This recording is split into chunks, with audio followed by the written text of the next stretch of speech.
else you saw? I'm just curious. Yeah, I saw the singer. Oh, John Sutton. John Sutton. Oh yeah, Alex loves that, especially a Party Ain't Nothing without John Sutton. Party nothing without John Sutton. Party Ain't Nothing. Yeah. Well, Alex, yeah, there's a backstory to that. And so, yeah, John Sutton, I knew Sutton, yeah. Poor guy. I watched the football one. Oh, Brian's Run. Brian's Run. Yep. So I saw, a decent amount. I think it was Thank you. just those three. Oh, that's fine. Thank you. Yeah, it was a lot of work. Yeah, you have a lot of them, but fortunately they're all pretty, like short. Like Yeah, well, they're short to the point, though.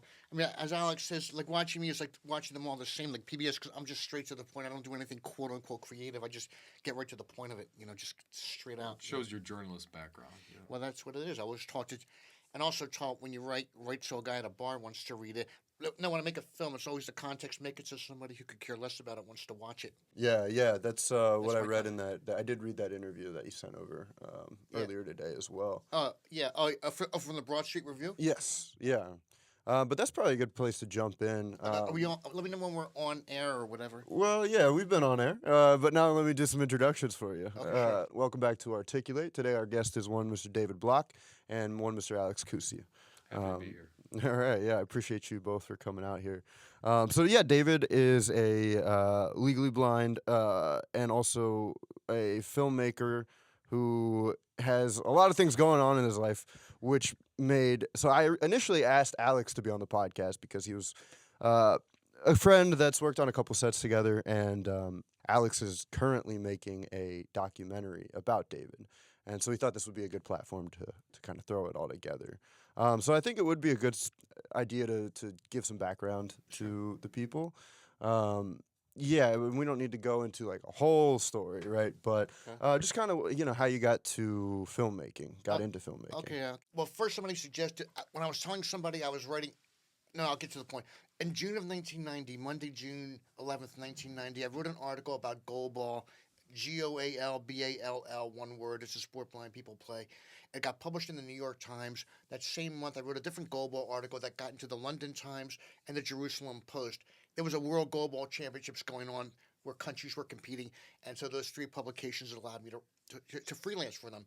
But then I realized that once someone's done reading a newspaper, 5 minutes later, no matter where it was published, people will forget what they read and throw it out and not remember what they read. Mm-hmm. And I thought, if you could put those images on the screen of blind athletes doing great feats of athleticism, it'll have posterity. You'll remember it longer. It won't become outdated. I mean, those New York Times articles and London Times articles still mean a lot to me from June of 1990, but it wouldn't mean anything to anybody else. Right. So that was one of the, at least I was glad I was smart enough to understand that. How'd you get into journalism in the first place? Oh, sure. That was kind of my mistake in a way. That wasn't planned. At Bard College, you have to do a creative senior project in order to graduate, which takes 2 semesters. And my fiction wasn't really very good. I ended up being a history major. And I wanted to still write fiction. I tried to get into grad school for creative writing. I got rejected.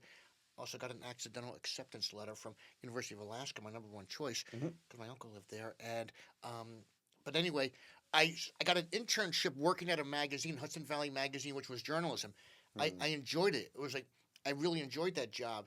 Hudson Valley Magazine, I liked interviewing people. It was the first time I ever interviewed people. It was January of 1988. While I was doing my senior project, I mean, my advisors didn't think it was a good idea for me to have that month internship. But why not? Because the senior project was very difficult. There's a saying at Bard, you wake up and go to bed with your senior project. My project was was 94 pages long. I worked on that from February of 1987 to May of 88. This maybe leads to some current stuff. There was somebody in the history department I was friendly with, another classmate. He wasn't in my class, but we were both seniors, and we talked to each other. But he got really annoyed with me when I got the B+, because he said he was jealous of me because he had to do a pass-fail on his senior project, and me not being able to see well did really well. And then I wasn't even happy with the B+. I wanted the A-. And so when you were interviewing people, that's when you kind of fell in love with the journalism aspect. A little bit of it, because I graduated from Bard College in May of 88, and I was still going home and going to grad school for creative writing. But as the rejection letters were filtering in, I was telemarketing at the time, and I wanted a job like Hudson Valley Magazine. That was the magazine I had the internship with in Poughkeepsie. And so I was applying for jobs for journalism, and I didn't really have a lot of experience, just that 1 month internship, and where I reported a news story, and editors were saying, if you want to write, just go out and write.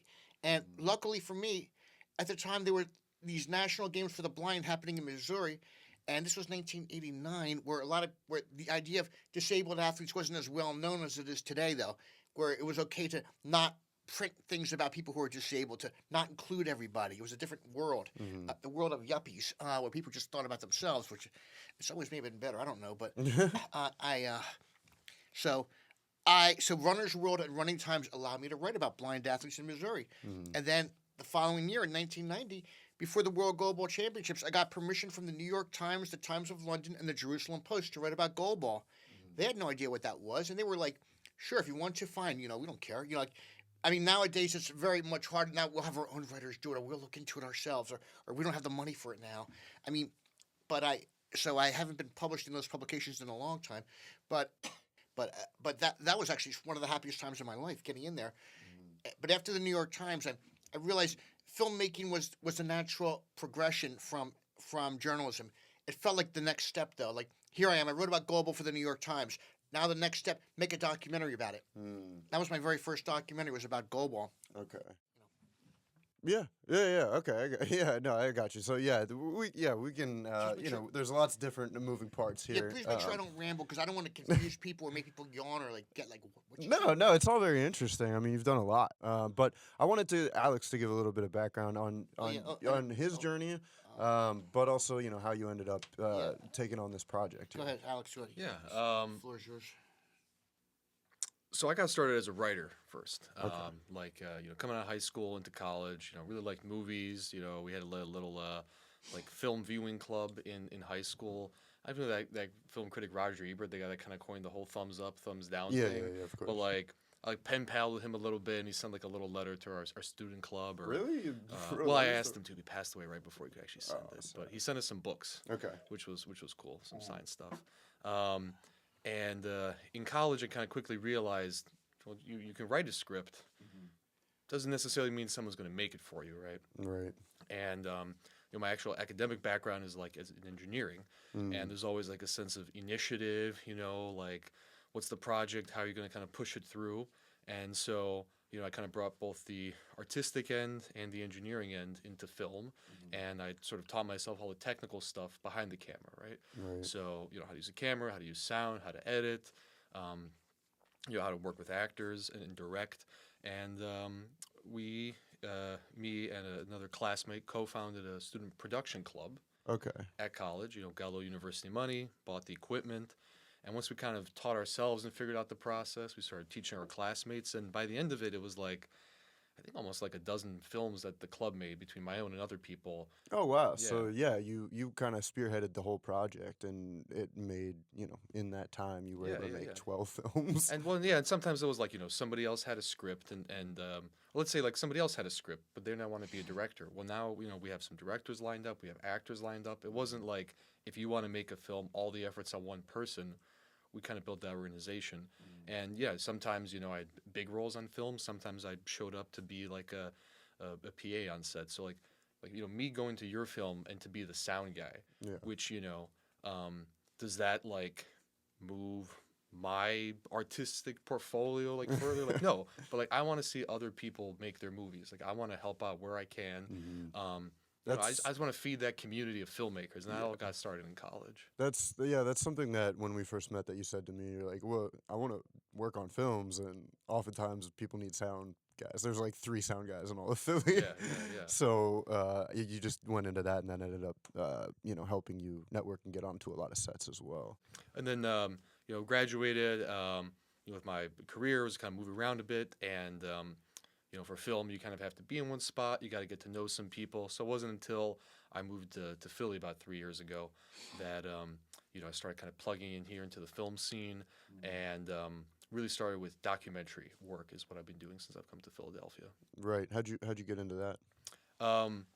So what's really nice about Philly compared to maybe New York or LA is there's a good sized scene here, but it's very supportive. It's very open. There's not too many people. So there's a couple events where people bring films that they're working on, and they get feedback. You get kind of Q&A. Sometimes you see really professional stuff. Sometimes you see students or first timers.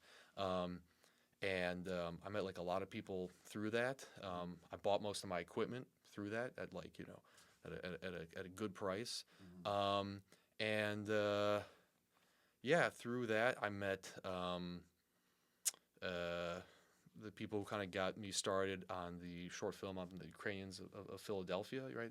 I Right. kind of had an idea of here's maybe something I want to do, but hey, like now you got equipment, now you got some people that can help out on shoots. It like becomes a lot more feasible. Right. And then, from each project, you're just like you built out your skill set a little bit.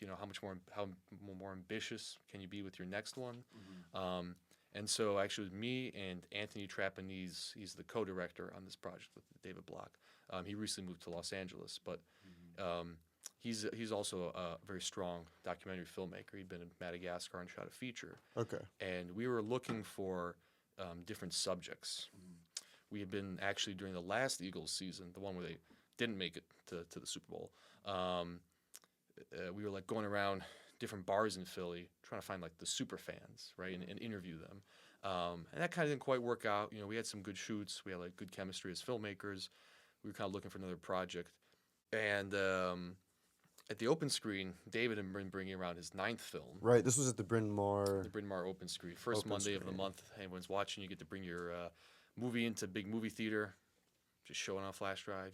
It's a fantastic experience. It is a 10-minute limit, though. I tried to bring mine. You can't bring any more than 10-minute films. For rough cuts, Bryn Mawr is no limit. Bryn Mawr, are you sure? Really? I emailed them. No. Yeah. What were you saying, David? Bryn Mawr, I was always told there was a limit, like a 10 to 15 Yes. minute limit. Right. Well, they say that, but people bring this stuff that's like a half hour. all But the no, time. sometimes they do stop. Like when I was showing Abandoned Heroes, they stopped. Okay, well that's like an hour. But that's that's 28 minutes. After 15 minutes, they stopped it, and I showed the rest of it the following month. Right. Other people might stop their films, and they showed the rest of it the following month. So there is a limit. I don't want to contradict you or make you look bad, but I'm just saying that limit is there. Mike just may not enforce it so much because he knows a lot of people and he's well liked. I think he wants to be liked more than follow that rule steadfastly. Okay. But he's a good man, though. Yeah. Well, he allowed you to come back, and so this is what Alex was Yes, saying. yeah, Yeah, keep so on is with the that story, keep on. so David's process, because he's legally blind and it takes a lot of work for him to get through his edits. He kind of works on an edit on paper and sends it over to an actual editor who then converts like the paper script of what his documentary is supposed to be into the actual film. And David, I'm sure can tell you more about that. But what that meant is he kept on bringing his 9th film back. How Sweet That Sound. And every month there'd be like a minute to 2 changed. And we watched the whole thing again, and the whole thing again, and the whole thing again. And I was like, at some point, I was like, come on, David, like keep on working on it, but like give us a few months before you bring it back. And Right. I was even getting maybe like a little bit frustrated. And then somehow, like, I had a whole year, like for the final screening, he brought it in. Something kind of clicked, and I was like, his persistence is like pretty damn impressive. In fact, why is he making films if it's such a challenge, right? And then what's motivating him? And so yeah, me and my co-director Anthony were like looking for a project. I got them to know David had a bit of a rapport already, so we were like, let's just set up a test interview and see how he does on camera. And as you can see, David is very open on camera. He's very honest. It's kind of like ideal for a subject because he doesn't hold anything back. He openly admits he's maybe a little bit fame obsessed and sometimes even pushes us to like go and show even more. But it's been actually like really a pleasure to work with him from the both the logistics end and then the story and the art, and Right. we'll get into that. David, stuff. what was your impression of Alex when you first met him? I didn't really know. I didn't really think too much of it. First of all, I had no idea I was irritating him by playing month after month. I probably, if he had said something, I might have just said I'm allowed to do that. Wait, you had seen like half a dozen of my films before we talked about making this one, though. So like, I wasn't really paying attention. I was only paying attention to mine. I'm very competitive that way. I mean, I didn't. But I mean, after I got to know you and like you, I saw your Crane film. I was very impressed. I mean, had you not been doing that film with me, I may not have paid as careful, or had I not been writing an article about you, I might not have been paying as careful attention, though. That's just how it is, though. That may sound harsh, but that's just the way it is. I mean, I just may not have. But I mean, I had no idea I was even irritating him by bringing it month after month after month. I was like, I didn't really think much. He said, yeah, I'll make a documentary about you or a mockumentary. And I was like, sure. And then I didn't think anything of it. But when he contacted me, I'm like, oh, sure. I always crave the spotlight. I'm not a happy person, and sometimes being in the spotlight makes days more bearable sometimes.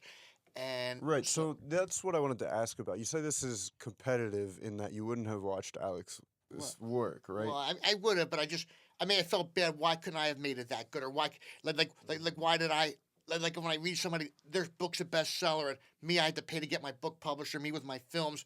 I was lucky it was on TV, whereas other people, they were given contracts ahead of time. Like that stuff bothers me. Yeah, I saw some films that were very good. Why does that bother you so much? Because I wanted the spotlight. I wanted to be the one. I don't want to say famous, but yeah. I wanted to be well known. I don't have a lot going on in this world. I'm not in a relationship with anybody. I'm straight, but I'm in no relationship, and it's not by choice. I'm lonely sometimes. Sure, like we all are. But also like I feel very insecure and very insignificant sometimes. Like if I'm, let's say, riding on the train, or we should ride on the bus, and I see couples together holding hands or whatever, or talk about their weekend plans. I don't have any of that. At least by me, let's say, working on this film, I at least have this though. This what I've got in the world. It's like me. It's like a reason for being in a way. It was like the same thing when I was writing a couple articles for the New York Times. Like I was, very lonely. Not because I don't have the best social life, but then knowing I was writing this article made me feel better. It was a sense of self-importance. Sure. I think that's what we're all looking for, right? There's a concrete, without rambling, there's a concrete example I like to give. Okay, like I've covered a lot of race. I used to be a runner. I still run, but I'm slower than a paralyzed turtle with a broken leg, but that's another story. I was covering races all the time, like the Philly Distance Run, the Broad Street Run, and I'd be riding the train home, and I'd be hearing runners on the train talk about how they did, and they were saying, who won that race, who won? And me interviewing all the winners, I'd go over to them, not flaunt it or show off. I go, I covered the race for Runners World. Here's a list of the couple winners who won. Here are their names right here. And I would let them look at the list. I wouldn't say, oh, look what I say, yes, I'm writing an article for Runners Gazette, but I wouldn't flaunt it. But they would always be like, wow. It made me feel, in a sense, a little bit important in a way, that I knew something that they didn't know, that I had access to the winners. That doesn't really mean anything to most people. They could care less, but it just made me feel good in that respect. Right. So it was a sense of validation that you got from these people. My problem is I sometimes need more external validation. I crave external validation, and people are always telling me, get internal validation. I try to, but sometimes it's hard. The external validation makes me feel better. Yeah. So, that's one thing when I asked, if you wanted to have like a central theme or a central topic for this episode, it was basically recognition, right? Yeah. That you put all this work into, making these films. Yes. And I asked you why you did that. Yeah. And, you feel free to jump in here wherever you like, but you said, one, because it helped you not be depressed. Yes. And two, because it made you feel like it was you were the center of attention. Yeah, those are two reasons. They may not be the only reasons. A part of me feels like maybe a third reason is, and I'm not trying to be dramatic, maybe I do have a calling because if I say I want to get busy so I won't be depressed, my sister and I once had a discussion about that. One of my sisters, and she was saying, well, if you really want to just stay busy, why don't you do something with geology or something with archaeology? I'm like, oh, I'm not interested in that. She goes, well, she was like, there you go. Like it was more like a rhetorical question because there was a part of me that wanted to do the film. It's like, I don't want to sound, all right, I'll say it. A part of me feels like I was put on this planet to make documentaries, to educate people about the capabilities of those who are less able. I think that's why I was put on this planet. I don't care how melodramatic that sounds. I think that's a key reason. Well, no, that's not melodramatic. I think that's my reason. a good reason. Yeah, that's something that you didn't happen to mention before. Yeah. No, I feel like that's the reason because otherwise, if I just want to stay busy, why don't I go? Yeah, there's so many other things that you. Why can I help with an? How come you don't lead with that ever? Yeah, you should lead with that, David. This was some of that, like another interview we had. You never give the deeper reason first. You always kind of give a superficial reason first, as if it's like a defense or something. I don't know what I say or why why I say that. I didn't mean to offend you or upset you. No, I'm not saying you're upsetting you. So, But if you well, ask, why do you think that it's melodramatic to think that your sense of purpose is to make documentaries that do good for these, less privileged communities? Because I guess now, I guess like my family, I mean, I believe in God wholeheartedly, but my family, some of them are real questioners about it. My mom is an Epicurus. She doubts the existence of God. Um, and sometimes the people think it just sounds dramatic. Oh, you're doing it for a purpose. Like I would used to watch American Idol when Simon Cowell was on, and these awful singers were saying they were destined. They were destined to be a great singer. They were destined to, and they sounded awful. But so I does don't it want to make be like that. sense as to why, when you tell somebody that you do this to be the center of the spotlight, maybe why that isn't, it might come across a certain way? Yeah, I guess I never really thought of it because I just speak. I don't always speak with a filter. I may have Asperger's, or actually, that the medical community got rid of that term, but people who have this alleged condition still use the term. They say it with pride. Um, Yeah. Yeah, sure. I mean, it's just because, when I see your documentaries, I do see a lot of work and effort and struggle. struggle, right? But also, there's the beauty in it, right? Not only you're making these documentaries about these less privileged communities, but you also, I mean, you were talking about you don't put a lot of juice into, and style into them, but I don't know. I think there's a little bit of a Twin Peaks type of vibe that he brings with the music Well, I really do and care. everything I as well. really do care about my films. I mean, when I'm making a film, that's the most important thing going on in my life. That's the center of my life. Because, like I said, I don't have the best social life. I mean, like, okay, when I started doing this film about wheelchair dancing, by the way, I am no dancer and I don't like to dance. Uh, I got less depressed. I was feeling so much better because I had a real purpose. Yeah, why wasn't I working on the environment, or why wasn't I working on save the animals type of thing? Right. But it helped you kind of get out of your head. But also, I mean, I just imagine that, you do say that technically you are the center of attention, right? But the center of attention is the subject of the Yeah. documentaries. Oh, yeah. You know what's so funny? And most of my documentaries, I try not to be in them. I really try not to. I don't like to narrate. Hmm. Some of my best I've films, noticed that. I hate the idea of narration because that means you're telling the viewer how they're supposed to feel, and I hate that. I really hate that.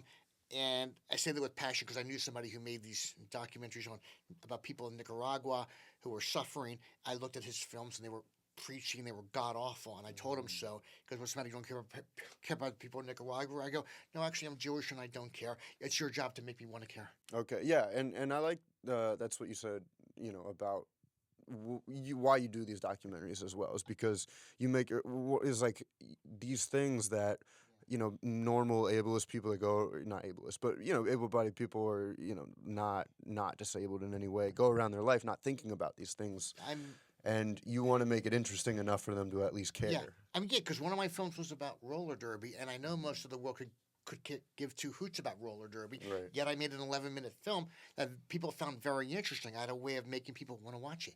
So whenever I make a film or write an article or a book, my context is always make it so somebody who could care less about the topic wants to watch it, wants to read it. Mm-hmm. That's always my context. When you interview people, do you find that they're open to you interviewing them? Because, like, Alex, we've all talked about that, and you've even said it in this interview yourself that sometimes you can come off as a little brash, right? Yeah. Is that a barrier that you have to I don't know because get when I past? interview people, I say I'm a little nervous. I say I've been interviewing people for over 30 years, and I still get nervous no matter who I speak to. And I do talk really fast because I've listened to because I record my conversations with my interviews with the people, and then afterwards I write the article. So what I do though is I tell them at the end of the interview, I said, no matter who I interview, I'm always worried about gaps in the article. Is there anything I didn't ask you that you would like to say? I always do that to make sure that they say everything they wanted to say. But also, what I also do that might disarm them a little bit is if they're a filmmaker or if they're an author, I make sure I read their work beforehand, Right. or make sure I know something about them. Like before I interviewed John Gilmore, who played with Sun Ra for 40 years, 30 years, I listened to 10 Sun Ra albums, and I read a lot about Gilmore, about who he played with when he wasn't playing with Sun Ra. I mean, like on an Art Blakey album in '64, or when he was playing for a while, with Miles Davis with a band that never formed because of Miles' inability to pay a hotel bill. Things like that. Uh, so I knew all this stuff about him, which made them want to talk more because the more you know about somebody, the more they'll want to talk to you. I learned that the hard way. I'll just say, watching you be the director on your own documentary, watching you make your 10th one, the Get Cafe one right now, you say you're nervous before, and Yes. you say that afterwards you're almost like depleted of energy and need to go sleep. Yeah. But like when you're on set, you were like locked in, and you were like direct and like taking control, and the way you like ask your questions, like you introduce yourself to the person, like, hey, I'm David, I might be a little nervous. If you didn't say that, they wouldn't know at all whatsoever. So I think you should give yourself a little more credit when you're like actually in the role of being the journalist, or like when we were at the pen relay race and there was like a crowd and you gotta like push in to be the front of all the other people asking questions. You just like went for it and you just like got those athletes' attention and they like answered your questions, not the other guys. Yeah. Well, I mean, I take the job very seriously. I mean, yeah, I sometimes don't always know what I'm doing, but yeah, when I'm doing something, I go all out. That's why I'm really tired afterwards and have to take a nap. Like after I interview somebody, I have to lay down for an hour, and before the interview, I have to lay down for a while. Right. Yeah, it does take a lot of energy. Well, 'cause I put everything into. Remember, this is my life. It's not something. It's not something I do. It's something I am. Right. Yeah. No, and I think it's good to hear you say that again because as a creative, when somebody says that they are making a documentary because to fight off depression, and to like be famous, that can come across as almost a little as a slight to the art form in itself. You know what I mean? But I didn't get that when watching your films. You know what I mean? I found that there was a lot of heart and a lot of soul and a lot of care that went into it. You know what I mean? Oh yeah, there was. I mean, some of those films I had to make, like the John Sutton film. When he died, I was really upset.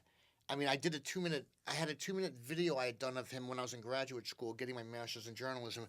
I had to do a multimedia project, and he was the subject of a multimedia project where part of it was writing the article, which was published in the weekly press, also interviewing him, and I had to include that in the assignment I gave.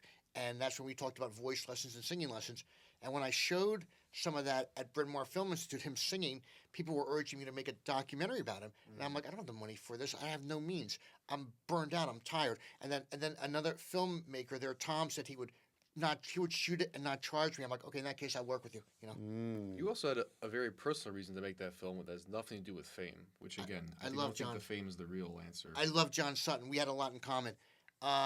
He had a very bad life, a very rough life, but with what little he Wait, had. and let me just say quickly, for like context, John and David were friends for many years. They knew each other all the way back from the Overbrook School for the 1969. Blind. And then when John Sutton passed away, that's what prompted David to make the film about his friend who is now deceased, and he wanted to leave a memorial for him. Something better than a tombstone, I think is what you told me. Yeah. That's what you wanted to make for him. In fact, one of my short stories, I mean, I wrote a book of short stories dealing with the blind, and John Sutton is the subject of one of them. It's called You Can't Do Nothing. I mean, I didn't use Sutton's name. I changed the name of the character to Roy Sampson. My character may have been, people think my character's a lot angrier than Sutton, but this was the real John Sutton when there was no camera on him. I mean, when there was no, when he wasn't singing at Suburban Station for money, when he was home, or before he teamed up with Agnes to sing. Oh, that's what you said. You said people would see him at the subway and they thought he was homeless, but you wanted to show the world that he wasn't homeless. He just had a good voice and he wanted to sing for people. He had a magnificent voice. I actually said it with the narration. That film I did narrate, and I said that he was in many respects a wealthy man. He may have had, he was lacking funds. He had a lot of shortcomings, but he had a beautiful voice. Many people loved and admired him, and I was one of those people. So yeah, I mean, have you gotten enough feedback on your documentaries where people tell you the same thing, where they admire the work that you've done? Yeah, they say that. I mean, sometimes, yeah, they say that. And sometimes people don't know him. What's funny is sometimes I've actually won awards before the festival directors or audience even knew I was disabled. I don't mind them voting because I'm disabled. For years and years and years, I struggled to get funding and all that. So I use a disability to my advantage. I mean, my new website is theblindfilmmaker.com. Yeah. And my old website was blindfilmmaker.com. I chose that oxymoron because that's one way to catch somebody's attention. Blind filmmakers, like WTF, Mm-hmm. Yeah. Well, I think while, of course it is obviously impressive and it's a huge feat and it's an interesting choice to go into filmmaking through through that disability that you have. I think it would be a lot different if the films you were and the documentaries you were making were like a high school project or something like Yeah. that. You know what I mean? Yeah. I think to me at least, and that was one of the reasons why we had the meeting beforehand is because I just uh,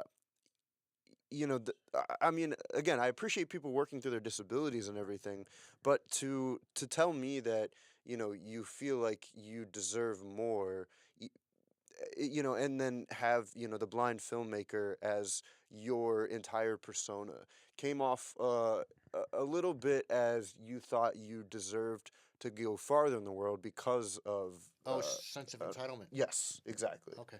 Yeah, I know it might sound that way. It was not meant to sound that way. In fact, I'm very insecure. I never think I'm entitled. I'm entitled. I'm entitled. I can't see I'm entitled. Right. No, no, I don't do that. But I mean, however, I used Blind Filmmaker to get people's attention because for years when I was trying to raise money for films, people were ignoring me. When I was trying to raise money for the veteran film Abandoned Heroes, they're like, "You're not a veteran." Probably more salient is your uncle's response to marketing yourself as the blind filmmaker. So for context, the only other family member in David's family who suffers from blindness was his uncle, who was completely blind. No, no, he was blind in one eye, could barely see out of the other. Yeah. To even greater degree than David.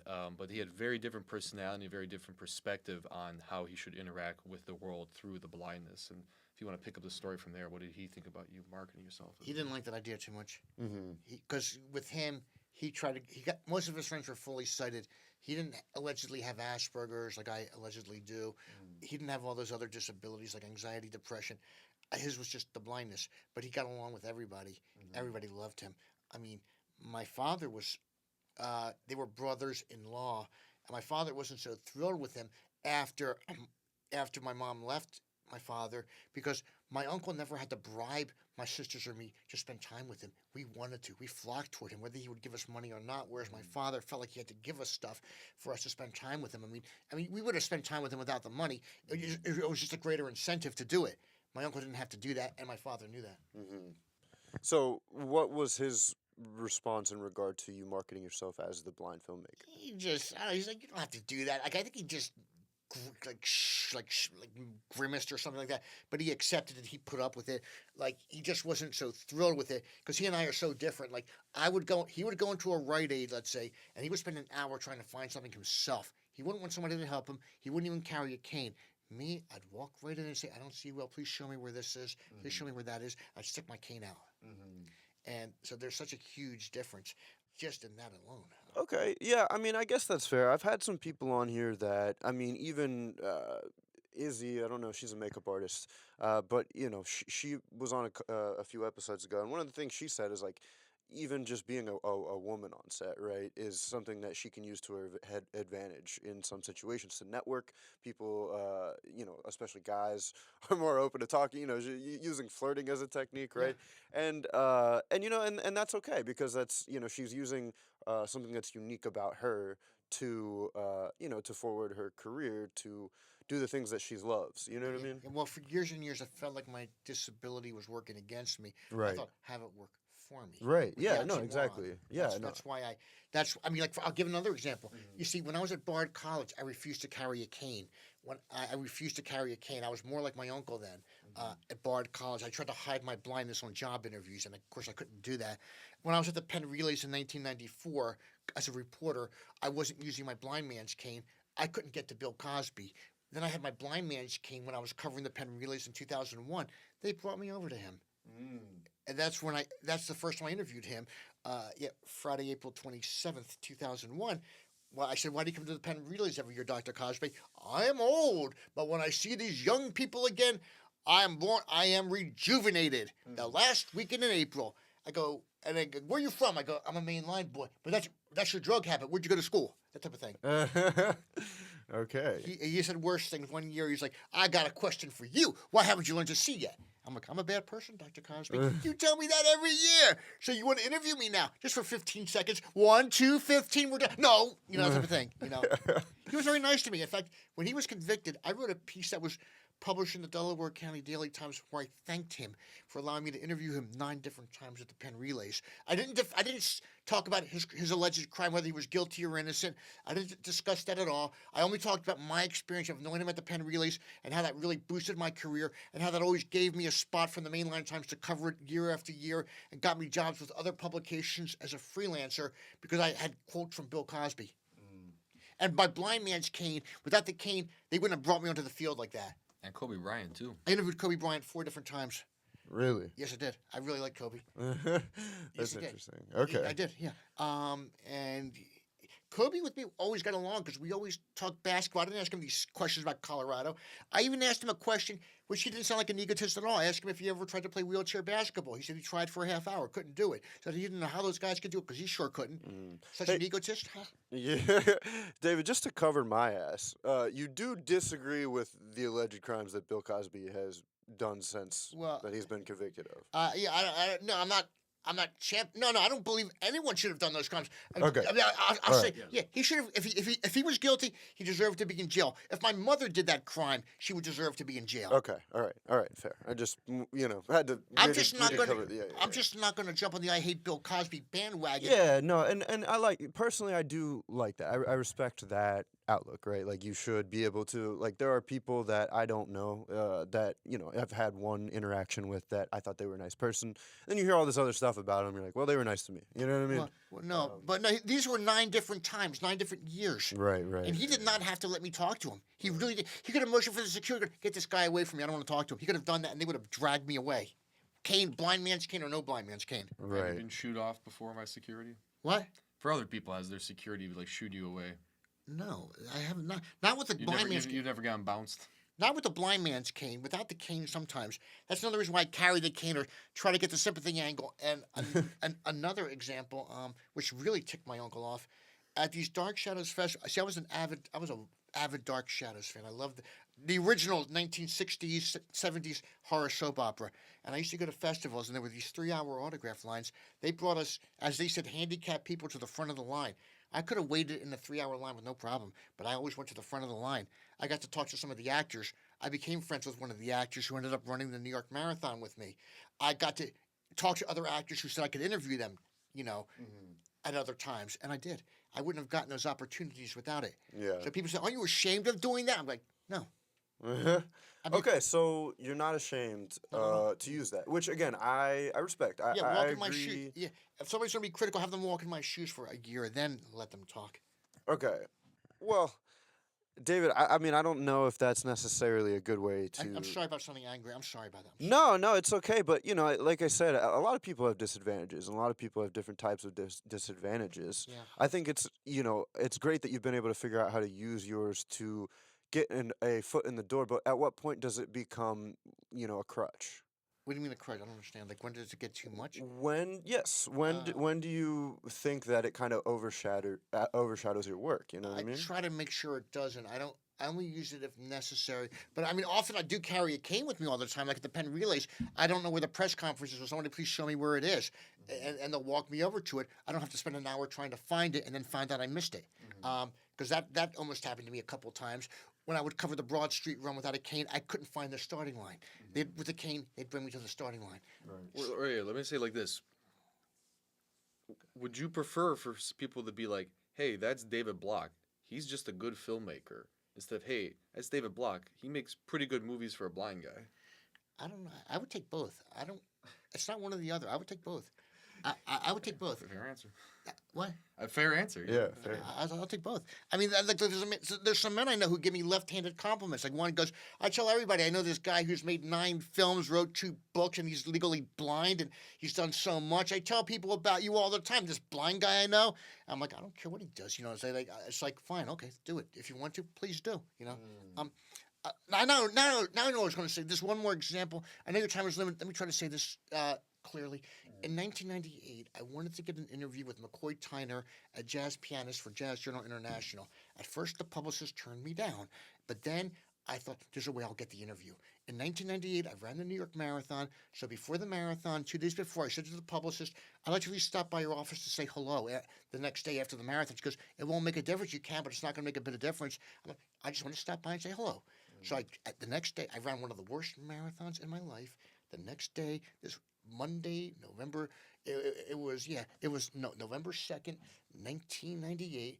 I walked in with my finishing marathon medal, my blind man's cane, some credentials about some published articles I wrote on other jazz musicians, and her boss was so friendly to me. Like the publisher's boss, she's like, I told you, and then he was like, hey, you ran the marathon? It was my worst marathon. Yeah, that's impressive. You ran it, and you can't see well. I'm like, yeah. And I said, I just want to do a brief interview with McCoy Tyner, a one-time interview. Oh, sure, we'll make it happen. How about January or February? As long as it happens, I don't care when it happens. Oh, sure, no problem at all. I did not say FY to that lady publicist who kept saying he said no, but I would have liked to. That would have been very petty. I mean, when I was dealing with her on the phone a couple months later to get to McCoy, I was very polite, very courteous, and no bringing up the past, though. You don't do that.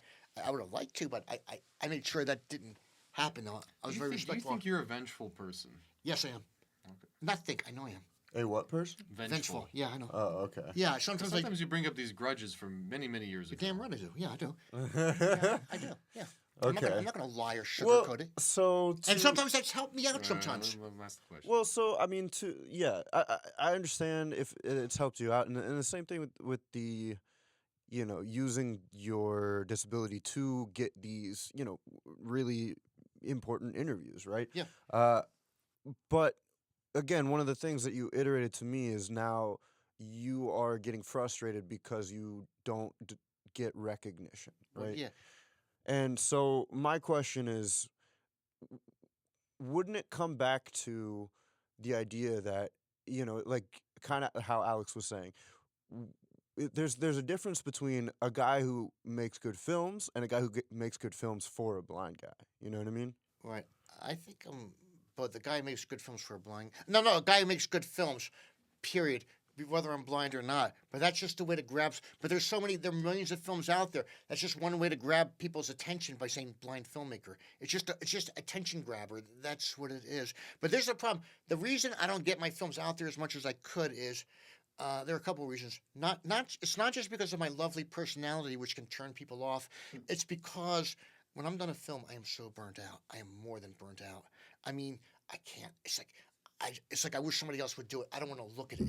It's like when I finished my veteran film that took 9 years and 10 months to make, September of 1998 to June of 2008, to this day, I cannot read about veterans' issues without saying, take that away from me. I don't want to read it. When I wrote that mitzvah book, I wrote a book on the 613 mitzvot. That book took, that's Hebrew for obligation. They're Genesis to Deuteronomy. But anyway, I worked on that book for 11 years and 10 months. And when I finished that book in 2021, to this day, I cannot look at any text from the Torah, English text, without wanting to scream. To this day, and I probably never will. And people say, you can never get satiated from learning Torah. Try writing that book for 11 years. I'm not saying that to be mean. I'm just saying. Have you ever had a producer to help share the workload for you, like an actual no. share the responsibilities on a business I wish level? I did sometimes because that's why sometimes I don't get my stuff out into the world as much as I'd like to or as much as I could because that's where having a team can help, but then of course you have to be able to work with the team. Yeah, So I was going to ask about collaboration. I always had trouble collaborating. I was collaborating with somebody when I was making my second documentary, Portraits of Possibility. The people I worked with on that film. There was too much competitiveness. The guy who was that film, I was just the producer. The guy directing it, he also was a producer and was trying to kick me out of the producer realm, saying I shouldn't have any title at all. We didn't get along at all. And at first, I thought it would be a collaboration. He tried to make it his own. Luckily, my name went before his in the credits. That was Portraits of Possibility. That film was a 4-year nightmare. Then he made a deal with a distributor where he got 30%, I got nothing. Oh, yeah, being vengeful did help because 2 years later, I forced him to sign over half his royalties to me. Okay. And so it's not from being a nice... So where is he now? I don't know where... He's in New York. I don't have anything to do with him now. He's in New York. I know. I just didn't want to mention his name, though. But, I mean, I also worked with a well-known camera person in Philadelphia who was on that shoot with us in Barcelona. So, to me, it sounds like there's two sides of you. There's the side that is that loves the documentaries that you make, and you love being with the people, and you love interviewing. It's almost the journalistic side. Yes. and that's important to you because it was a way forward. Yeah, it's my reason for being here. It's your reason for being here. Now, it also sounds like you believe your reason for being here is to become successful within the film industry. I'd like to become successful in the film industry. I don't really know if I am or not. I mean, I feel bad that there are other blind filmmakers who get more links on the internet than I get. Mm-hmm. Yeah, I'm not petty enough to count sometimes. Right, but you know, sure they it's don't. just and Alex. It sounds like you've noticed this as well. Is there, and this is why Alex invited you to come on to the podcast, and why I'm grateful to have you on, because it's almost a perfect dichotomy of the human condition, right? It's like you love making these things, Yeah, I right? You do. love creating. It's your reason for doing, and I vibe with that so much, right? Like if I wasn't able to be creative and write and journal and make film and do this podcast, then I would probably want to die, right? Yeah. But on the other hand, I also feel very frustrated because this podcast doesn't get as much traction as I'd like it to, or because people don't see the amount of work and time that goes into the projects Right. that I create, right? Exactly. Yeah.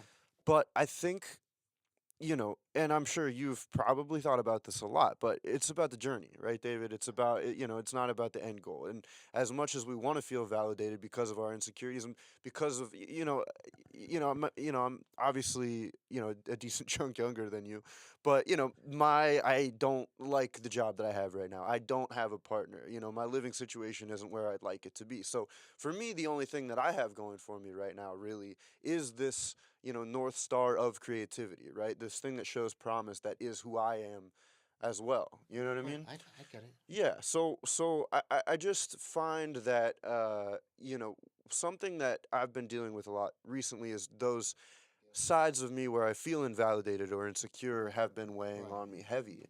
Okay. But what I've talked to with not only my father, but others around me, including my therapist and close friends, is that, one, it's not about what you get out of the work that you That's do. what you put into it. It's about what you put in, and it's about the work. So, there's a certain amount of ego can help you, achieve a lot within this realm. But I would also just say that humility is going to help Yeah. your soul a little bit more. I try to. I thought I had humility because I mean I'm very insecure, and I'll be the first to admit it. I mean, I'll tell you. Okay, here's something strange.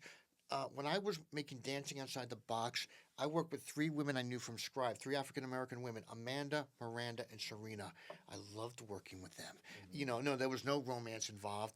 I loved working with them. And even though the film turned out great, it had success, it got into film festivals, Dancing Outside the Box, I was feeling really sad again. I wanted to work with those three ladies again so I could feel a little bit better again. Because when I was working with them, in some ways I was happier working with them than I was when the film got done because there was social contact. I mean, they did the horse film with me. They weren't so thrilled about it. One of them said they felt very black because they were city girls who never rode a horse. One girl probably never even saw a horse before. the, I won't go into detail because your time's limited. There was a funny story. She was afraid of horses, and this horse kept snuggling. A place where the horses were allowed to walk free. He kept coming up to her, kept snuggling against her, and he like really liked her. He was following her, and she's like really afraid. And she's like, "I like you." She was like, and the horse really liked her. When somebody once she needed me for a reference for a job she wanted to get in another state, I told the guy who was hiring about that. He hired her. But I said, Okay, and "Not that felt good. yeah, because just not only did the crew love her, the horses loved her. Right. You know, Right. Okay. So what brings you happiness, like in real life, right? Is it the social this, content. this film that just sort of sits there on the shelf when you're done? That's a kind of a No. cold, inanimate art object, or is it like people in your life? It's the right? people in my life. I mean, that's what made me go back to filmmaking. When I finished the veteran film in 2008, I swore I would never make another documentary again because that was 9 years and 10 months. I had to file bankruptcy, $30,000 while I was making the film because I wasn't paying off my credit card bills. And would I do that again? Yes. But anyway, I was. What's the point? But the point is this: I wanted social contact again because I was writing that mitzvah book. It was so lonely. I wanted social contact again. I need and the best social contact I ever had was when I was making documentaries. Why do you need the film though? Why do I need the Why film? do you need the film for social contact? Why don't you pursue people when there's no film as much as you pursue the film project when you have Because I think I was really meant for the films, it was more purposeful. There was more of a reason for doing it. It wasn't a waste of time. Like So you think human connection for the sake of human connection is yeah. a waste of time? No, I'm not saying that, but I'm saying I'm here for a reason. Like, I'll give an example. Okay, when I finished my second documentary, the next year I wasn't working on any films. There was somebody I was with. We went sledding, and I was thinking, what a waste of time. We were sledding. I mean, I didn't say it to him, but what was going through my mind was, I wish I were working on a documentary, doing something meaningful or important or significant instead of being out Yeah. here sledding. right. I mean, I can understand that, David, but there's a certain amount of life that needs to be lived. I You don't know, have a great life. I don't have a life. I'm just used to work. When you're Right. making the film, you're like calling people all the time. You're like, hey, like I'm trying to get the shoot date. Can I get the camera guy there? Is the place gonna be open? Is Yeah. the subject there? Imagine if you brought that same energy to hitting up your friends of like, hey, I'd like to see you. We haven't talked in a while. Let's catch up. I do and, that. and then bring that in your life. I I mean, do. maybe You just haven't seen me do it, but I do it once in a while. Maybe not as often, because like I I said, don't think you do it as often. yeah, not You as told often. me how cooped up you get for some stretches. So Well, yeah, I mean, that's one reason why I'm not ashamed to say this either. One reason, okay, across the street from where I live is a church. I'm Jewish, and I will never convert out of Judaism ever. But it's so funny. I had this great routine set up. I would learn with my partner in Torah over the phone. That's when I dedicated my mitzvah book to. We would learn for an hour on the phone. I'd get off the phone, go across the street, get a cup of coffee, and I'd walk into church for the church service. And I So loved it because I don't try to be the center of attention there. I just want to be one of the flock. right, and so do you still do that? Yes, I do. I like. Okay. In fact, I work at the Get Cafe. Uh, one of the days I work there is Sunday, 7:45 a.m. to 10 a.m. It should be to 11 a.m., but they let me take off an hour early so I can go to church. Okay, so yeah, I mean, it sounds like you have some sort that counts as life. That Yeah. counts as I love going. I like going to church. I mean, I'm not going to convert. I don't bow for the Jesus thing, but I'm very respectful. I never argue religion. Nobody at Ardmore Presbyterian Church ever tried to convert me, and they never said to me, "Why don't you believe in Jesus?" And I never ever said what I may have thought. I just keep my mouth shut and I get along with them. Okay, so it just sounds like you have these hard lines that you make know. in your life between community and what you think you should be doing all the time. But I think it's a little bit more fluid than that, right? Like, because what I was trying to say earlier is that you can't really have art without having experienced an emotion to be able to portray through art. Art is a medium, right? Right. So and again, this is stuff that I'm working through myself. So like, I don't blame you or anything. I totally understand. But because again, these other things are so heavy, they weigh so heavy on you. Right. I just think that something that might help a little bit is again kind of bringing down those harsh lines and allowing a little bit of fluidity. What was that face? I don't know. I don't know. I mean, you remember when we went to the church? You saw how much the pastor liked me and all that, Yeah. Alex. Yeah, Yeah. and he knew where I was coming from. There was no. So then why do you feel so alone? And why do you feel so like you don't have a life outside of film? Because that sounds to That's me. not true. I know that's not true. Okay. I know it's not true, but I just Right. sometimes do because I feel like that's the most important thing in my life is film. Like I'm Yeah. part of a men's organization. We don't really talk about what we do outside to other people when we're not in a circle. But it's just a place where we talk about things. It's very confident. It's confidential. You can't talk about what the other person said. You can't say who was there. But that's part of my life. But very often when I'm there, I think about the film I want to make.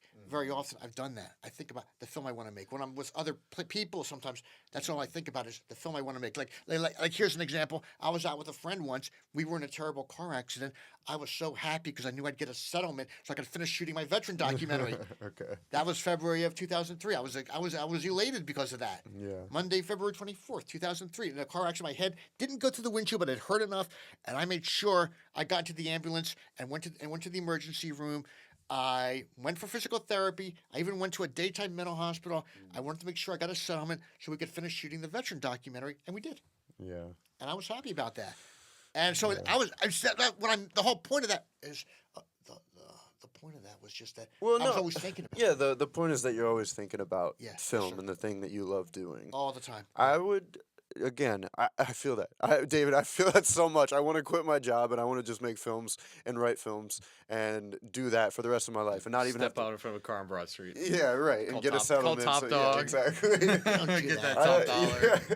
Make that movie. Yeah, Don't do called, that. yeah, That was yeah. on- John don't- Morgan. don't do No, that. of course not. Of course. And so that's my point. Is like, as much as I love film and as much as I want to do it, as much as I can to pursue it and become successful and more talented and, range and create different varieties and do all these things, there's a point where that becomes superficial. That becomes a distraction Right. because life isn't just about I know. you, and it's not just about what you want to do and what you love. You I know know. what I mean? I know. And I can tell that you know that because of the subjects that you put into your documentaries. Oh, You know, I'm not trying to like call you out or anything. Call me out. I'm just, don't care.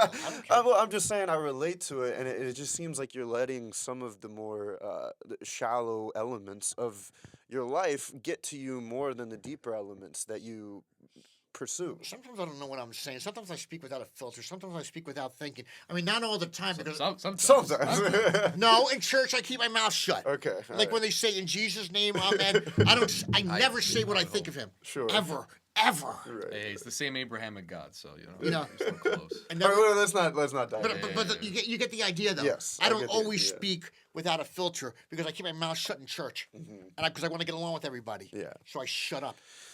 Well, speaking of shut up, I think this might be. I think we've Well, come. I have a question for through, you then. Yeah, no, absolutely. I got a couple questions for you. Okay, sure. First of all, I hope because I've listened to myself being interviewed in the past, and I sometimes spoke too fast.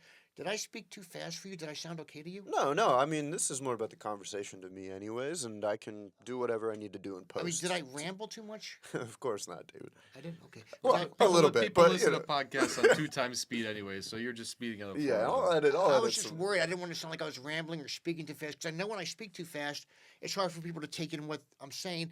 But worse than that, they may not want to take in what I'm saying. Right. And so I just wanted to make sure that people that what I said was interesting. That I wasn't just rambling on stuff. This is where the insecurity comes in. This is You're damn where. right it comes Hey, in. David, I have to think about this every time I make a podcast episode. Well, this just shows you, this just shows you care enough, though. You don't want it to just be shit. Yeah, no, of course. Of course, exactly. So, yeah, I wanted to make sure that we got your website. We plugged your website. TheBlindFilmmaker.com. The Blind Filmmaker. TheBlindFilmmaker.com, yes. And this new film, Get Out. No, not it's Get Out. called Brewing Possibilities. Oh, yeah. And that the title belongs to Anthony. Brewing Possibilities, a cafe for everyone. And of course, my latest book, Born Blind: The Traumas and the Triumphs. But we didn't really talk about the book, which is okay. And the actual cafe is called the Get Cafe in Narberth. Yes, Their mission statement is to help disabled people get trained and then enter the workforce independently. So Yes. all of their employees have some kind of handicap. Yeah, it's like they Nonprofit. Yeah. it's like they want people to move beyond the Get Cafe. Maybe I had trouble with my supervisors because I never moved beyond it. I like working there too much. Like I've been working there since 2019. But I mean, they're a little bit. They're nicer to me now because I'm making that documentary about them. Okay, yeah, so was there anything else that we didn't cover? I just wanted to make sure that I could that viewers will understand me and that I sounded interesting enough and I wasn't just talking too fast and too much rambling and. Well, on David, it's more tangents. about the conversation. I had a great conversation with you, and did? to be Thank honest with you, I don't get a crazy amount of listeners. So I can't like, hear you. I can't hear you. What, my hearing's not so great. I don't get a crazy amount of listeners. You know what I mean? I get a decent amount for what I do, and obviously I'm working towards getting more, right? Right. But to me, that's one thing that I have to deal with, like we were talking about, is the amount of work. I put hours and hours into this podcast, and I obviously, wish it was bigger than it is, But to me, this was an interesting experience. I've never had to bring a legally blind person down here. You made a point that I'd never thought about, that if there was a person with a wheelchair that I wanted to have on the podcast, I'd have to figure out a completely different How you setup. how you get them downstairs? Yeah, exactly. Making the wheelchair dance films make me always think about that. As a result of making the wheelchair dance films, I do think about people. I mean, I do care more about people than I may lead on or act. I really do. Right. I really do care. I mean, if I didn't, I wouldn't be Throw a making. little 2 cents of philosophy that you taught me, and to finish off, there's this story you quote from Judaism that if one is to study the Torah, one has to have both a pure motive and a selfish Oh, yeah, motive. I'll explain Because it. you don't have to give the whole one. You always have a pure motive and a selfish I'll motive explain. because people always have 2 motives for everything they do. That's just the nature of existence. You'll never just have a pure motive. Well, let's hear. And so you got your pure motive and your selfish Well, motive to let- make your films. I got mine. Well, But let's hear it See, from the that horse. is- Instead of hearing that from the horse's foot, let's hear it from the horse's mouth. Basically, what they say is you can't learn Torah for the sake of Torah. You really can't. So when a child learns Torah, they bribe him with candy. And when an adult learns Torah, they say it's okay if you do it for a selfish motive because it becomes a pure motive. Okay, when I first went to the yeshiva and was learning Torah, I wanted a free place to stay so I could cover the Tel Aviv Marathon for the New York Times and Runner's World. I didn't tell the rabbis that. I said I wanted to become religious. When they found out the truth, they weren't mad at all. They Right. understood. They said, that's very natural. Let's take a look at Schindler's List. Oscar Schindler. At first, he was saving Jews because he needed free labor to work his factory. But then he began to genuinely care about them. Had he not done it for the selfish reason of needing people for his factory, He wouldn't have He gotten would to have- the pure reason. that's what I'm saying. They Right. say it's okay to have that selfish reason. The whole point of that is people do things for a selfish reason and then for a selfless reason. Right. That's just how it is. Yeah. And rabbis aren't mad at that. Like I said, a child, they give him candy, and they say but then people would say to me, "But you're an adult, though," and the rabbis say, "An adult is like a child if he doesn't know Torah." The same principle. He needs some motivation, some ulterior motivation. So that's what they say. Yeah, no, selfish and pure. I like it. So that's why I wasn't trying to put you down, Alex. I was just trying to. I'm not. I'm good. Yeah. If I couldn't handle it, we wouldn't be shooting. We this would be movie. here. I Yeah. just wanted to explain Sure. in my own words where that whole idea came from. Because people would say, "You went to the yeshiva without intending to become religious, and you had another motive. Shame on you." And But they were okay with it, so it's fine. well, the rabbis were okay, so that's right. It's Yeah. all kosher. I mean, somebody once said, was kosher. "You're right. I do have a thing of vengeance because when I was young, people used to think I was mentally retarded. I didn't know what the word meant, but I thought I must have been because so many people told that to me. And and so, without going into too much detail, somebody once said to me, I had to prove that I was smart. Maybe that's why I read James Joyce's Ulysses 3 times, or made those films. Somebody once said to me, the reason I make films is to give the sighted world a fuck you. And there's some truth to it, but it's not the only reason. If that were the only reason, Right. I wouldn't be making films. Right. Yeah. No, There's truth to it, but it's not the only reason. Sure. Yeah, no, that's great. That's like I said, I think that's a great place to end. So Okay, well then. keep an eye out for David's new film. Keep an eye out for his book. Definitely check it out, blindmaker.com. Keep an eye for It's theblindfilmmaker.com is the website. My book is Born Blind, The Traumas and the Triumphs. My first book is Understanding the 613 Mitzvot. That's a hard book to read, but anyway, if you know, Anthony and my film about you is called Dreams I Cannot See, the David Block story. Right. thank you very much. I'm glad you're making this film about me. Yes. Thank you. Well, thank you for coming on this podcast, and Thank you. yeah, I think this is a good place to wrap it up. Thank you for your time, sir. Steve. Absolutely. Yeah. Yeah, sure. Thank you. Yeah. I appreciate it.